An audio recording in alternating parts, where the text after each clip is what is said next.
कथा है, मुझे इतनी प्रिय लगती है, श्रीनाथ जी के प्रति मेरा प्रेम बढ़ा इस कथा को सुनकर के। मैं सुनाऊं आपको। आगरा में श्री कृष्णदास जी बाजार खरीदने, कुछ खरीदने सामग्री गए थे श्रीनाथ जी की सेवा के लिए। ठाकुर जी को सदैव वो वस्तु प्रस्तुत करनी चाहिए जो आपके नेत्रों को अति प्रिय लग गई हो। बहुत सावधानी से सुनिएगा। किसी वस्तु को देख करके आपको बहुत अच्छा लगा कि ये तो बड़ी अच्छी वस्तु है, तो आज क्या स्थिति है कि हमें कोई चीज अच्छी लगती है तो हम लोग सोचते हैं घर का वो कोने में इसको सजाएंगे अच्छी लगेगी, घर में रखेंगे तो अच्छा लगेगा। अरे हमारा पड़ोसी है ना, उसको दिखाएंगे तो चिढ़ जाएगा, अच्छा लगेगा। आजकल आदमी अपने दुख से कम दुखी है, दूसरे के सुख से ज्यादा दुखी है। वो क्यों सुखी बैठा है इतना, उसको चिढ़ाने के लिए करते हैं काम।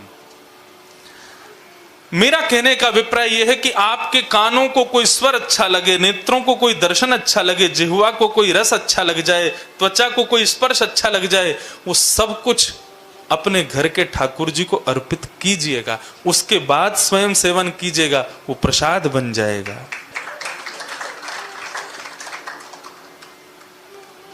श्री कृष्णदास जी एक बार दिल्ली गए तो दिल्ली में जलेबी बन रही थी। जलेबी देख करके कृष्णदास जी मन में सोचने लगे, मुंह में पानी आने लगा। और भक्त हैं, बिना भोग के तो खाते नहीं। मन में सोचने लगे क्या करूं, कैसे करूं, और ये तो हमारे लाल जी को मिलनी चाहिए। मतलब भक्त का लक्षण क्या है, उसका मन यदि किसी वस्तु पे आ जाए तो वो ये विचार ना करे मेरा मन आया, वो सोचे मेरे लाल जी का मन आ गया है, मेरे ठाकुर जी को प्रिय लग गई है। अयोध्या में आज भी कई ऐसे संत हैं, वो ऐसा नहीं कहेंगे कि हमें टिकिया खाने का मन है, वो कहेंगे अपने राम जी को टिकिया बहुत पसंद है, अपने लाल जी को भल्ला बहुत पसंद है, अपने लाल जी को दही बड़ा बहुत पसंद है। इस प्रकार से वचन निकले तो अच्छा है। ठाकुर जी को प्रिय है ऐसा कहकर के किसी वस्तु का सेवन करोगे, वो भोग नहीं माना जाएगा, वो प्रसाद ही माना जाएगा, वो सांसारी भोग नहीं रह जाएगा। फिर कृष्णदास जी का जलेबी पे मन आ गया, सोचने लगे लाल जी को कैसे पवाऊं, अब यहां तो सब लोग ढकेल पे खड़े होके खा रहे हैं, इसको ले जाके मैं भोग भी नहीं लगा सकता। एक बात बताएं, थोड़ी अटपटी है ये भी। हम लोग जो मिठाई की दुकानों से मिठाइयां खरीद करके ठाकुर जी के भोग में अर्पित करते हैं, वो भी पूर्ण रूपेण शुद्ध नहीं होती। आपसे पहले किसी ने लेकर के खा ली है, वहीं से उठाई गई मिठाई किसी के मुख में चली गई, और वहीं 2 घंटा बाद आप गए वो मिठाई ले जाके राधा रमन जी को अर्पित कर दी, उसको राधा रमन जी स्वीकार नहीं करते। इसलिए वैष्णवी परंपरा में स्वयं सिद्ध करके ठाकुर जी को अर्पित किया जाता है, पूर्ण रूपेण शुद्ध हो। कृष्णदास जी ने सोचा कि तुरंत गोवर्धन निकलूंगा और स्वयं अपने हाथों से जलेबी बना करके अपने लाल जी को अर्पित कर दूंगा। शाम का समय होते होते गोवर्धन पहुंचे, सारी सामग्री खरीद करके ले गए कि जलेबी बनाने के लिए जो जो सामग्री चाहिए सब कल सवेरे बना के राजभोग में ठाकुर जी को दूंगा। लेकिन कृष्णदास जी के मन का भाव, शाम को शयन के दर्शन के लिए जैसे ही गिरिराज पर्वत पर ऊपर गए हैं, गिरिराज जी का दर्शन करने लगे, मन में चिंतन चल रहा है कल जलेबी बनानी है, जलेबी का भोग लगाना है, कल जलेबी उत्सव करना है ठाकुर जी का। जैसे ही शयन के कपाट खुले हैं, कपाट खुलते ही क्या देखते हैं, श्रीनाथ जी की उठी हुई भुजा के ऊपर जलेबियां रखी हुई। कृष्णदास जी के नेत्र सजल हो गए। आरती के पश्चात ठाकुर जी को देख करके रुदन करने लगे, बिहाग राग गाने लगे। ठाकुर जी ने अपने हाथों से कृष्णदास के मुख में जलेबी पधरा दी है।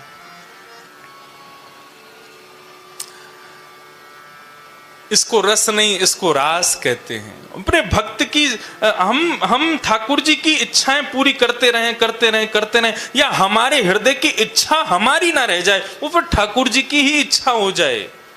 ये भक्ति की एक पराकाष्ठा है। तो श्री कृष्णदास जी एक बार आगरा गए, तो आगरा में बाजारी कर रहे थे, तभी उनको सुंदर स्वर सुनाई देने लगा। और सुंदर स्वर को सुनकर के कृष्णदास जी का मन विचलित होने लगा। बोले कौन गा रहा है? उस स्वर के पीछे खोजते खोजते खोजते गली में गए, गली से दूसरी गली, दूसरी से तीसरी गली।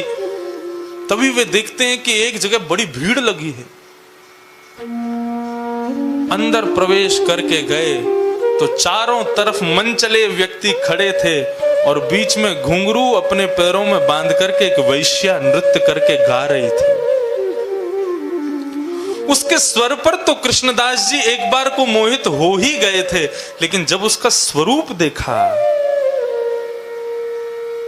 कृष्णदास जी के मन में भाव आया, अरे इतना सुंदर स्वरूप, इतना सुंदर कंठ, इतना सुंदर नृत्य, ये तो मेरे लाल जी को प्रस्तुत होनी चाहिए, ये तो मेरे ठाकुर जी के सामने प्रस्तुत होनी चाहिए। माफ कीजिएगा, किसी के सुंदर रूप को देख करके यदि आप कहते हो कितना सुंदर है, तो वहां पर भी आप एक प्रकार से गलत माने जाओगे। राम राम, इसकी तो दृष्टि खराब है। लेकिन यदि किसी के सौंदर्य पर मोहित हो जाओ और उस पर भी यह भाव रखो कि ये तो हमारे ठाकुर जी को प्रस्तुत होनी चाहिए, तो वह भी एक भक्ति का रूप धारण कर लेगी। कृष्णदास जी ने उस वैश्या के जब नृत्य पूरा हुआ तब उसके पास गए और गुमान में खड़ी है, पूरा नगर उसको देखने के लिए लालायित रहता है। कृष्णदास जी जैसे तैसे उसके पास पहुंचे और जाकर के कहा, देवी, हमारे सेठ जी के सामने नृत्य करोगी?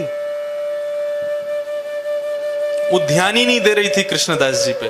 बोले कहां है तुम्हारे सेठ जी? बोले गोवर्धन में। गोवर्धन तो बहुत दूर है यहां से। अरे जो लगेगा हम दे देंगे। वैश्या ने कहा 50 रुपया लगेगा। उस समय के बहुत होते थे। कृष्णदास जी ने 100 रुपया तो तभी दे दिया।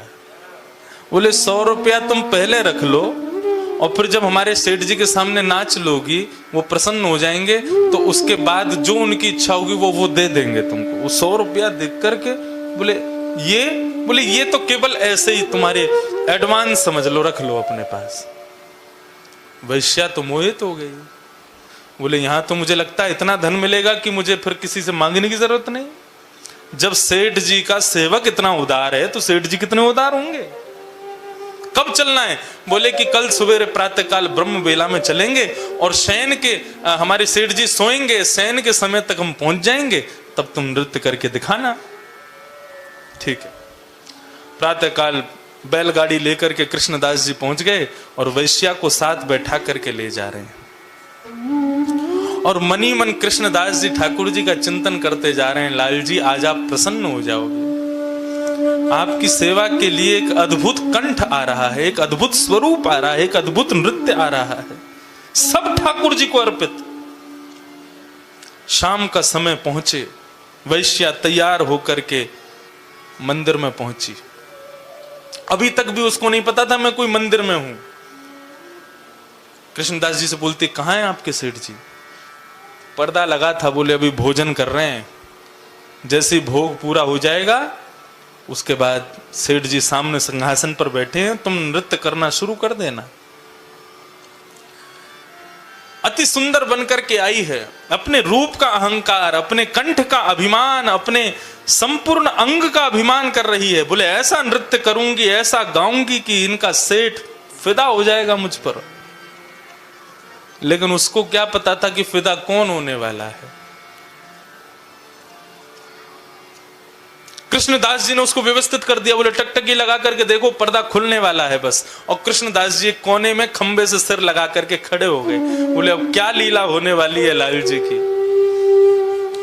जैसे ही गुसाई जी ने कपाट खोले हैं, एक भुजा उर्ध बाहु, दूसरी भुजा कंठ पर, अपने कटी भाग पर, और कमल नयन श्रीनाथ जी का जैसे ही उसने दर्शन किया है, स्तब्ध हो गई। मुखमंडल को देख करके उसके संपूर्ण शरीर के रोए मानो नृत्य करने लगे। कृष्णदास जी इशारा करने लगे कुछ गाओ, तो कंठ भर आया। जितने स्वर राग रागनियों को जानती थी सब विस्मृत हो गए। कृष्णदास जी कहने लगे नृत्य करो तो धरती कहीं है, पैर जाता कहीं है, मन की दशा कछु और ही भई रे। तब अंत में वो समझ गई कि मैं कुछ नहीं कर पाऊंगी, क्योंकि अपने पर अभिमान था ना कि मैं ये जानती हूं ये जानती हूं, उनके लिए पूर्ण समर्पण नहीं था मेरे हृदय में। तब वो कृष्णदास जी के सामने हाथ जोड़ती, बोले मेरे बस की नहीं है अब कुछ गाना, आप ही कुछ गा दीजिए। तब कृष्णदास जी के उस भाव को गाया गया। आहा, उस वैश्या ने कृष्णदास जी से निवेदन किया कि आप गाओ। जब कृष्णदास जी ने पद गाना शुरू किया है तो मानो कृष्णदास जी ठाकुर जी की ओर नहीं देख रहे हैं। बहुत ध्यान से सुनिएगा, इस संपूर्ण पद का अर्थ अद्भुत है। कृष्णदास जी ठाकुर जी की ओर नहीं देख रहे थे, उस वैश्या के मुखमंडल को देख करके उसको पढ़ रहे थे कि इसके मन में क्या चल रहा है, और तब गा रहे थे। ललित त्रिभंगी चाल पे चल के, चिबुक चारु गढ़ी ठट ठट क्यों। कृष्णदास जी उसके मुख पर पढ़ रहे हैं, वो वैश्या कहना चाह रही है इसके ये जो सामने तुम्हारे सेठ जी खड़े हैं ना, इनकी जो ललित त्रिभंगी स्वरूप है। ये ललित त्रिभंगी शब्द का अर्थ क्या होता है? त्रिभंग, त्रिभंग माने तीन जगह से टेढ़े, सिर भी टेढ़ा, कमर भी टेढ़ी, पाम भी टेढ़े, सब टेढ़े ही टेढ़े हैं। बोले त्रिभंगी चाल जो है, ये त्रिभंगी लली जो मेरे सामने खड़े हैं, इन पर मेरा चित्त ऐसे ऐसे अटक गया है जैसे चिंबक पर लोहा चिपक जाता है। चिंबक पास रख दो तो लोहा के पास चिंबक को ले जाना नहीं पड़ता, चिंबक के आते ही लोहा कहीं भी हो वहां से अपने आप दौड़ करके चिपक जाता है। तो ऐसे ही वो कह रही है, मानो जैसे इनकी ललित त्रिभंगी ये जो चिंबक वाली स्वरूप है, इस पर मेरा मन जैसे लोहा चिंबक पर चिपक जाता है। चिबुक चारु गढ़ी ठट क्यों, चिपक गया है। सजल श्याम घन वरन लीन है, फिर चित अनत न भटक्यो। नाचते नाचते कृष्णदास जी ने इशारा किया, बोले बस हो गया, अब चलो वापिस तुमको आगरा छोड़े आए, जहां तुम नाचती थी वहीं छोड़े आए। तब उसके मुखमंडल कहता है, सजल श्याम घन वरन लीन है, इन्होंने जिसका वरण कर लिया है, फिर चित अनत न भटक्यो, अब मेरा कहीं और जाने का मन है ही नहीं। कृष्णदास जी बोले तो फिर यहीं रहोगी, क्या करोगी? अब क्या मन है? बोले यहां रहने का भी मन नहीं है। तो फिर तुम्हारा मन क्या है? उसके नेत्र लाल पड़ जाते हैं, रोने लग जाती है, हाथ पांव कंपन करने लगते हैं। तब कृष्णदास जी से मानो इशारे में कहती है कि मैं इस शरीर से इनकी सेवा नहीं कर सकती। इस शरीर को ना जाने कितने लोगों ने उपभोग करके अब दूषित कर दिया है, झूठा कर दिया है, और झूठी वस्तु ठाकुर जी की सेवा में नहीं जा सकती। अब तो मेरा एक ही मन है, शरीर अपवित्र है लेकिन आत्मा परम शुद्ध होती है। कृष्णदास जी स्तब्ध हो गए, तुम क्या कहना चाहती हो? बोले कि बस अब परायण करना चाहती। कृष्णदास किए प्राण न्योछावर। कृष्णदास जी को देखते देखते वो ठाकुर जी को देखती है, बोले शरीर से सेवा नहीं कर सकती क्योंकि अपवित्र है, लेकिन अपनी आत्मा से तो इनसे मिल सकती हूं। नाचते नाचते घूमते घूमते घूमते श्रीनाथ जी के आंगन में ही अपने प्राणों का परित्याग कर देती है और आत्म रूप धारण करके श्रीनाथ जी के शिव विग्रह में जाकर के विलीन हो जाती है।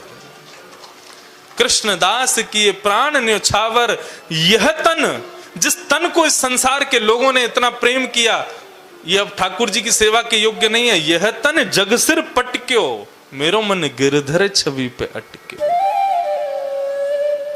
सब देखते रह गए और वैश्या का शरीर वहीं शांत हो गया और ठाकुर जी में जाकर के विलीन हो गए। सोचो,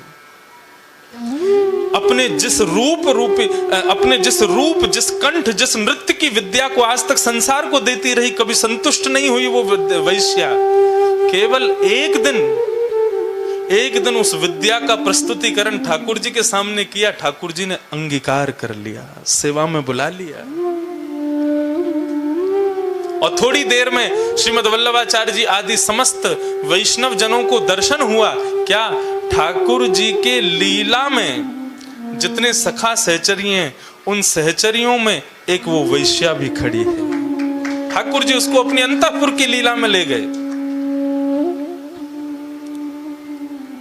विद्या, कहने का अभिप्राय केवल इतना है, जिस विद्या को ठाकुर जी ने सुसंपन्न करके आपको दिया है, उस विद्या का प्रस्तुतिकरण उन्हीं के लिए कीजिए, संसार के लिए मत कीजिए। आपकी पाक विद्या बहुत अच्छी है। मैं आपको बहुत बड़ी गूढ़ रहस्य की बात बता रहा हूं। यदि हाथ से भोजन बहुत अच्छा बनता है तो आपको नाम जप की जरूरत नहीं है, आपको तीर्थ यात्रा करने की जरूरत नहीं है, और एक बार को बोलूं सत्संग की भी जरूरत नहीं है। बस भोजन इतना स्वादिष्ट बना के ठाकुर जी को पवाओ, ठाकुर जी उसी से रीझ जाएंगे, उसी से आपके हो जाएंगे। लेकिन बनाओ इसी भाव से कि मैं अपने लाल जी के लिए बना रहा हूं।